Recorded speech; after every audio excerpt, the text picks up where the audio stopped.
Hello，大家好，歡迎嚟到生客啫。最新消息，河馬已經過咗堂啦。咁究竟結果係乜嘢呢？又會係幾時再排期上庭？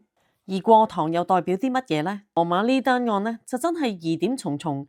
究竟係河馬所講嘅坦白想殺佢啊，定係話佢想殺坦白呢？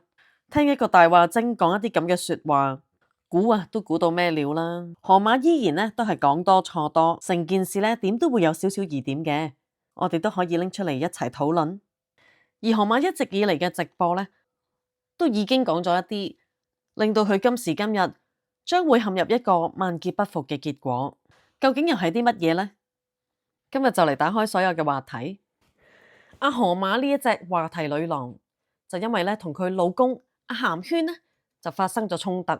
表面上咧就以為係一對普通嘅夫婦爭執一下，但係實情入邊嘅細節一開頭咧就已經充滿晒問號啦，令到人人咧覺得越睇咧就越唔對路。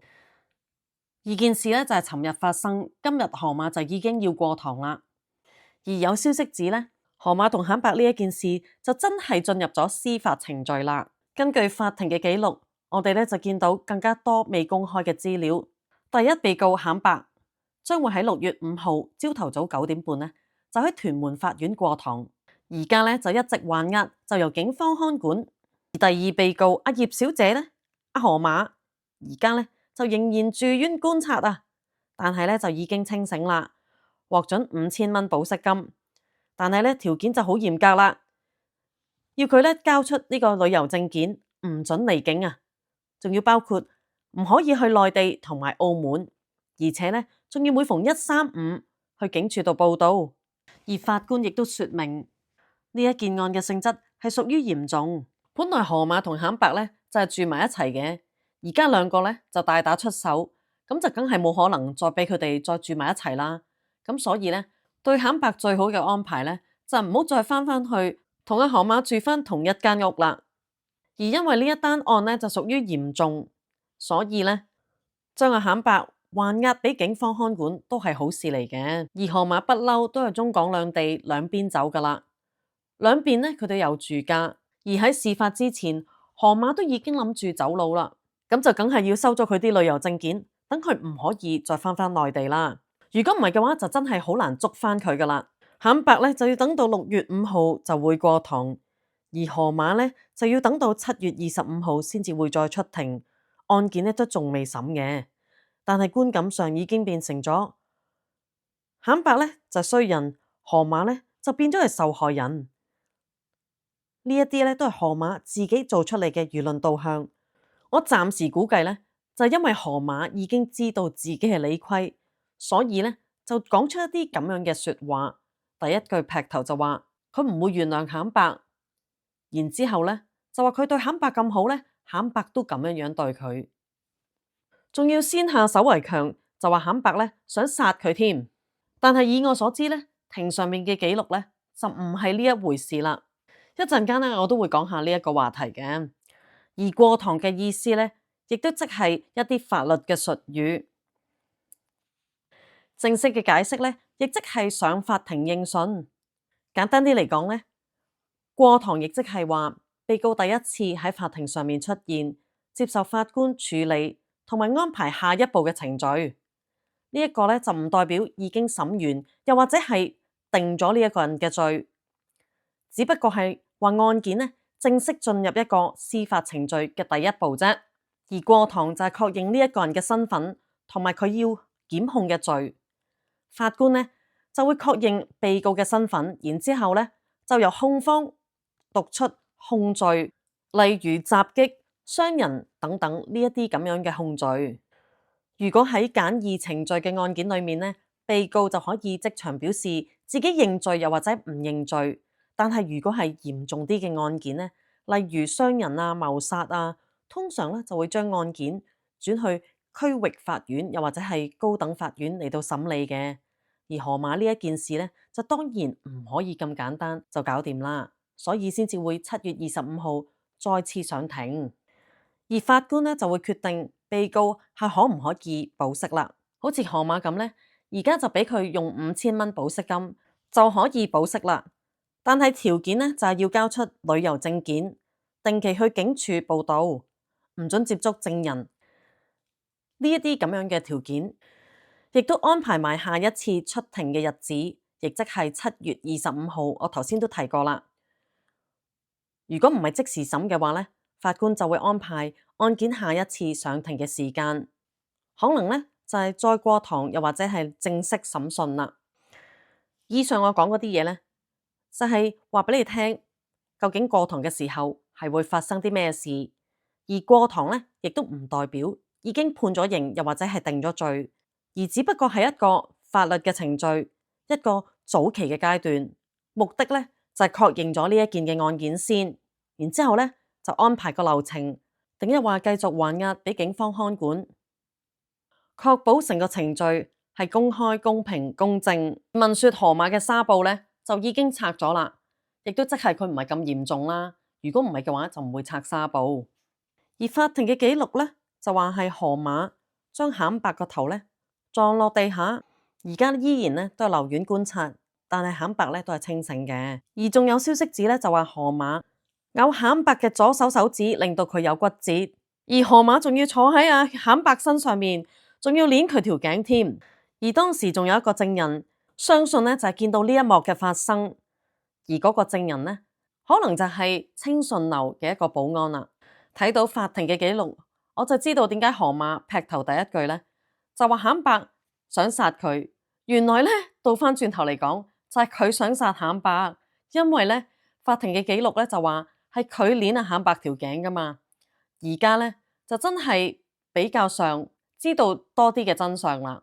之前咧都唔係好明白成件事嘅發生經過，樣樣嘢咧都只不過係河馬嘅一面之詞，而慘白咧而家又仲未出嚟，亦都冇聽過佢講任何嘢，所以淨係聽河馬咧喺度自己自吹自擂。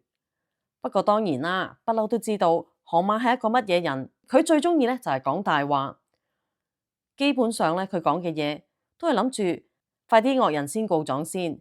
而佢亦都有前科，就聲稱話自己咧俾前夫家暴。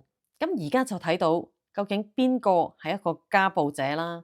河馬咁大份，慘白就瘦蜢蜢，慘白啲骨頭都脆過河馬啦，又點有可能慘白對佢施暴先得㗎？就一定係調翻轉頭啦。但係河馬就為咗自保咧，當時報紙咁樣去訪問佢幾句，自己咧就已經開始喺度露晒餡。我相信呢一啲咁嘅說話咧，對佢一啲利益都冇嘅，反而係對佢傷害多咗添。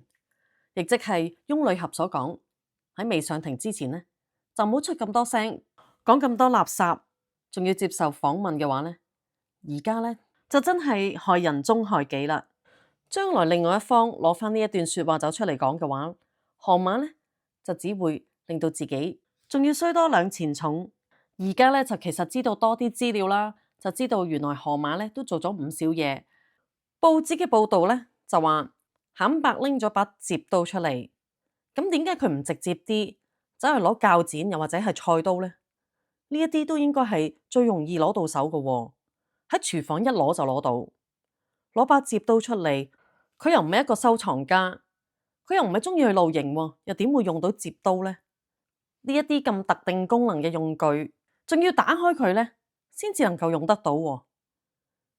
但係若然喺嘈交嘅時候咁激動又唔理智，拎把摺刀出嚟，仲要係打開之後先至可以走去捅下河馬。比起菜刀咧，仲要多咗一個程序喎。又會係邊一類型嘅摺刀咧？係要拎咗出嚟之後揾手打開佢啊？定抑或係有一個掣一撳咧就可以自己自動咁彈出嚟啊？而嗰啲摺刀可能咧仲會更加鋒利啲添，相對嚟講咧個傷害亦都會更加高啦。報道咧就話河馬嘅傷勢咧就2寸嘅創傷，究竟係2寸嘅淺傷啊，表面嘅傷痕啦。若然係話深度2寸嘅話咧，亦即係成把刀嘅刀身咧就要插入咗頭皮，咁就唔係一般細細把嗰啲刀噶咯，咁即係有預謀諗住攞命噶咯。而新聞咧提有冇提，講有冇講，河馬咧究竟有冇縫到幾多針啊，流幾多血啊？仲使唔使住 ICU 啊？肯白嘅情況一樣啦，都係冇講有冇住 ICU，流幾多血。我覺得今次傳媒嘅報導咧，都係比較含糊嘅，咁就會令到人哋諗好多嘢，有好多想像嘅空間，就喺度估下估下啦。如果話嘈嘅時候係喺屋裏邊，河馬就無端端又話要走，然之後咧又傷人，又話送院，跟住咧又有好多血喺個走廊度，咁亦即係事發嘅地點就應該唔係喺屋裏邊，但係咧又有報紙提過話屋裏邊咧都有一啲血跡，咁點解冇相嘅咧？定一話只不過淨係喺 lift 口喺走廊兩個就打起上嚟，跟住就控制唔到，然之後咧就搞到最終就驚動咗鄰居啦。而成件事咧就淨係偏向咗河馬嗰邊，搞到河馬咧就好似唯一一個女主角咁。坦白咧又唔講佢而家嘅情況係點啦，淨係話佢而家上庭就係6月5號啦。有冇講到佢啲傷勢啦？變咗成件事唔單止令到人哋會有想像嘅空間，亦都會擔心坦白其實而家嘅情況究竟係佢已經昏迷咗啊，定一話喺 ICU 啊？